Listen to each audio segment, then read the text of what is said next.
Hi, boys and girls. So I'm going to read you a story, and it doesn't have pictures. So you have a job to do.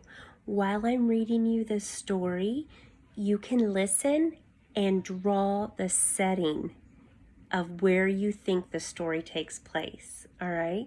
So you can draw right here on Seesaw. I left an open blank spot for you. Or you can pull out your journal and draw.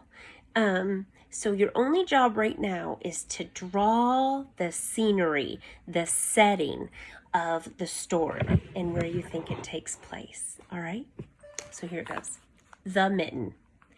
It was a cold, cold day.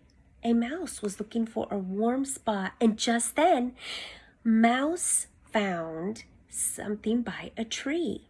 It was a mitten. Just one mitten. "That looks like a good warm home to me," the mouse said. "I'll just get in and stay warm." The mitten was just right for a mouse. Then a rabbit came by. She was so cold too, and the mitten looked warm. "Oh, I'll just get in to stay warm," said the rabbit.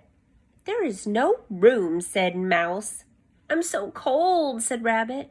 "Well, maybe I could find a speck of room for you," said the Mouse. The rabbit got in the mitten, and the mitten was getting a little crowded.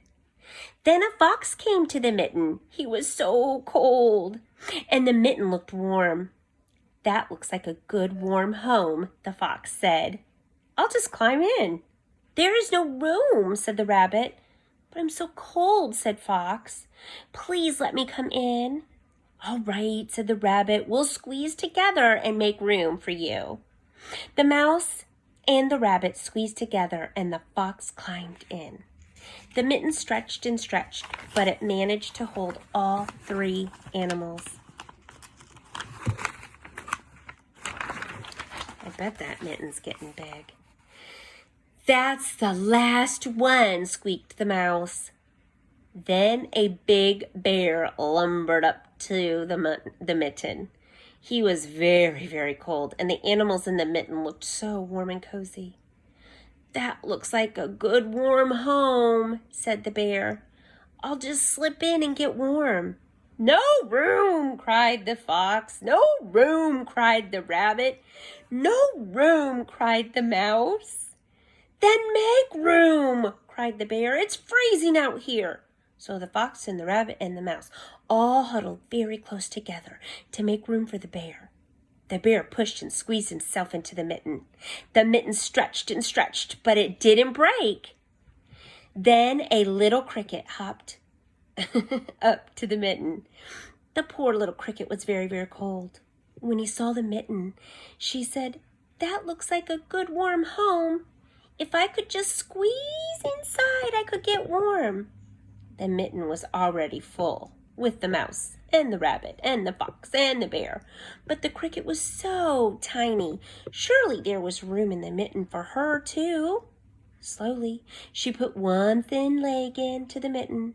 And when she did, rip, and then kaboom!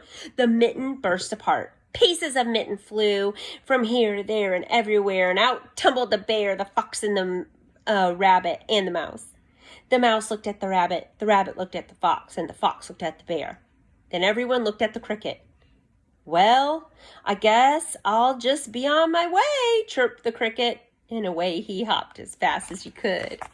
Isn't that silly? Oh my gosh, I would have thought the bear. But it was that tiny little cricket that made the mitten go kaboom. So remember, your job, you can play my video again and listen to it, but your job is to draw where the story takes place, where it happens. So in your mind, remember I didn't show you a picture, you draw where you think the story took place. Was it inside? Was it outside? What was the weather like?